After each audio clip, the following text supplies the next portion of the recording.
everyone, this is a short video today to discuss all the major race changes and rule changes implemented by Cheltenham Racecourse going forward from next year's Cheltenham Festival. So we've had, regarding race changes, we've had 6 major rules implemented for race changes going forward. I'm here today to discuss all the positives and negatives from those race changes for us punters, the trainers and the owners sending the horses to the festival from next year. The first change we're going to look at is regarding the Turners Novices chase. As previously discussed at the end of the last episode of the podcast, it's now been scratched from a Grade 1 novice chase into a 0 to 145 limited novices handicap chase. So effectively ruling out the best novices running in the Turners over 2.5 miles.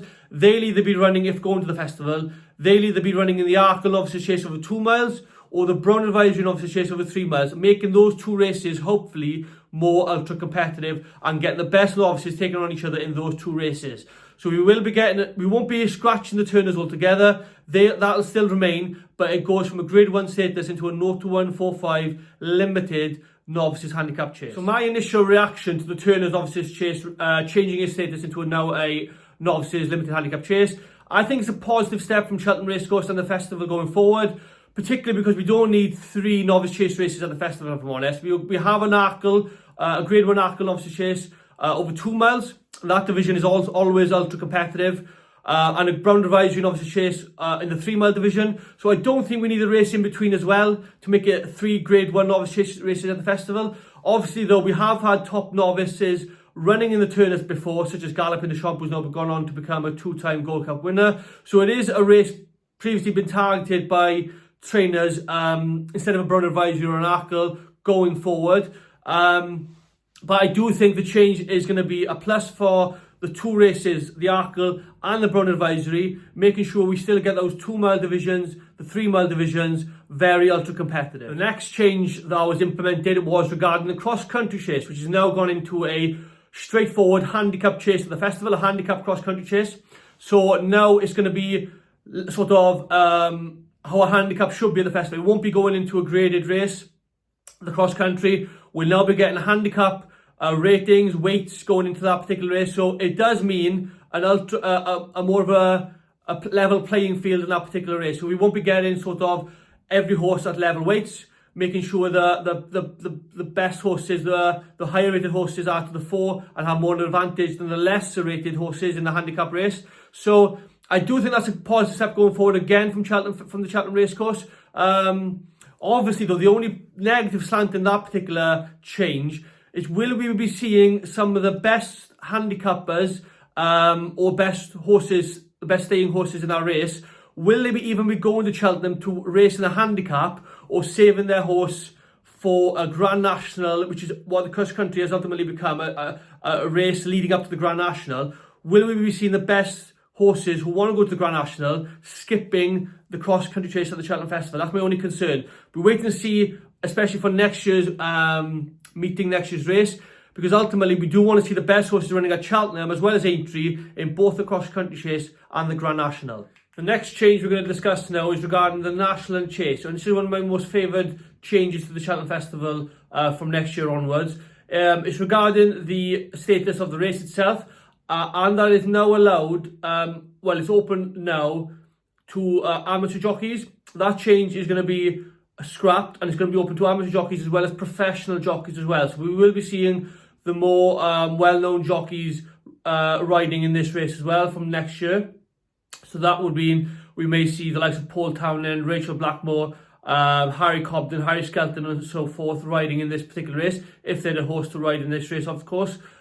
Regarding the race itself, it's now going to be coming from a normal novice handicap, a normal novice chase, should say, over 3 miles 6, into a 0 to 145 limited novice handicap chase over 3 miles 6 furlongs. So we will see better horses, in fact, that are rated over 145, not being able to come to this race. So it's going to be very hard for trainers and owners to find a novice, if they are wishing to find a novice to run in this particular race that is rated obviously 145 or less. So I think this rule change is going to be for the better. It'll allow again for another competitive race in the festival, and also make sure the best horses, the best novices, will not be running in this particular race. So when I mean this is one of my favourite options, my favourite change to the Cheltenham Festival race changes from next year onwards, I think it's a good thing that we're going to have 0 to 145 rated horses running in the National Chase, purely because in the last, I'd say 3 to 4 years, we've had a few occasions outright wide margin winners of this race. Obviously, we saw Cobus Cross win it last year, Guy Dumonil the year before for Willie Mullins, and the year before that, I think it was Statler who won again for Willie Mullins. So those, obviously, Guy Dumonil's race wasn't in fact an outright winner, because we had a leader going down towards the second last. I think he fell a couple of fences out, but that's one example. The other two, in terms of Statler and Cobus Cross, when they ran in this race in the last 3 years, they ended up winning a wide margin from the rest of the field. Obviously, they were a better novice than the others in this race. So in terms of the race now for 2025 meeting, I think if we do have a Cobus Cross or a Statler similar type horse in this race, they'll have to go to a broad advisory, which means that race is going to get even more competitive, even more runners in that race, which is good. It's a grade 1, of course, you want more runners in grade 1s and better races in grade 1s. And this race will allow the lesser rated horses, the lesser competitive horses, I should say, allowing them to have a race at the festival, and give also professional jockeys, like I said earlier, an opportunity to win this race again. So a couple of good changes for this race has been implemented, including the jockey situation and the status class of the race. I think it's for the best, and like I said, it will allow more, hopefully, more of a closer margin with regards to the race and the horses in the race. The fourth change they've implemented for the Cheltenham Festival now from the 2025 meeting is going to be regarding non-novice handicap races. So the decision they've made for this change is going to be due to the fact that non-novice handicap races at the festival, over fences, you would have to have had 3 runs prior to this change. It's now going to turn into 4 races during the season. You have to run over fences 4 times during the season, or 4 times during the season before you can run over a non-novice handicap race at the festival over fences. And for the hurdles race, you would have had to have 4 runs during the season to be eligible to run in a race at the festival. Now it's turned into 5. So they've added an extra race over fences and over hurdles for non-novice handicaps, which means I think you'll see more of these horses during the season. It'll probably mean that they'll be out more often. Apparently they'll be out more, and we're going to see more of them during the season, different race courses, different races, and it'll probably mean that we'll see more competitive grade 1 novices again during the season. So it links up with the grade 1s novice race I discussed earlier. Even the hurdle races and the chase races should make them a bit more stronger. This change, in my personal opinion, wasn't that much of a necessity to have to implement, really, because I do see why they've done it, but I don't really see also how it's going to affect that greater, that better for the punters, for the horses, for the trainers, and so forth. So it may make it more challenging, which is obviously ultimately the case, but I don't really see how adding in 1 extra race during the season is going to really affect it in a positive manner. However, it will make trainers have to really map out a plan and really have to campaign a horse thoroughly and better prior to running at the Cheltenham Festival in a non-novice handicap. The last 2 changes involve the Pertemps Final at the festival, which I'll come on to last. But firstly, the penultimate change I'm going to discuss now is regarding the Mares Novices, the Grade 2 Mares Novice hurdle race at the festival, where before they changed, if horses had won certain races during the season, or a listed race, for example, or a Class 1 race during the season, they would potentially be penalised for the race at the festival, meaning they'd have to give weight to the rest of their opponents, maybe better opponents and so forth.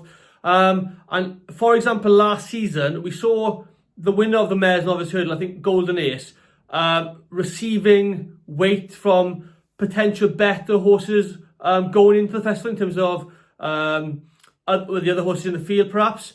So this change now will stop this from happening going forward, because we'll see the Mares Novices, the best mare novice, the best mares winning this race, which is what we want. The best horse winning the races at the festival, and ultimately stop penalising horses for winning races during the season, which I don't think is very fair. So that is what's happening to the Mares Novices Hurdle, which I think is a great a great decision made by the Cheltenham Racecourse. The last change they made to the festival now is, of course, regarding the Pertemps Final. It does mean you have to win, a horse has to go and win a Pertemps Series qualifying race during the season to get a ticket in the Pertemps Final. So it obviously should allow horses to have to, well, win really a qualifying race and get their ticket in March to a race at the Cheltenham Festival in the Pertemps Final, which I think is another good initiative made by the racecourse, which will hopefully make that race a bit more competitive as well. So I've given you a lowdown of all the changes made by the festival, by the racecourse for the 2025 meeting going forward. And also I do hope you're getting a lot of the news and the lowdowns for the changes, for the news for the national season before it all starts in a couple of weeks' time. I did say at the start of this season I wanted to give you all the news of the national season and the news surrounding the jumps during the whole year. I will obviously keep in mind that I want to continue it. If I may miss a couple of things out here and there, I do apologise.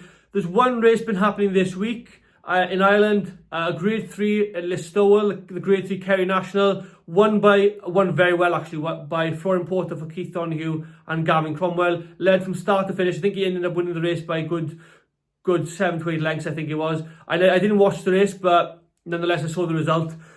So that is a wrap for today's changes made to the Cheltenham Festival. I did promise you another video before the end of October regarding novice chasers leading up to the jump season. I will endeavour to get that out as soon as possible. But for the time being, I hope you've really understood the lowdown for the changes made to the Cheltenham Festival, and I'll see you all before the end of October.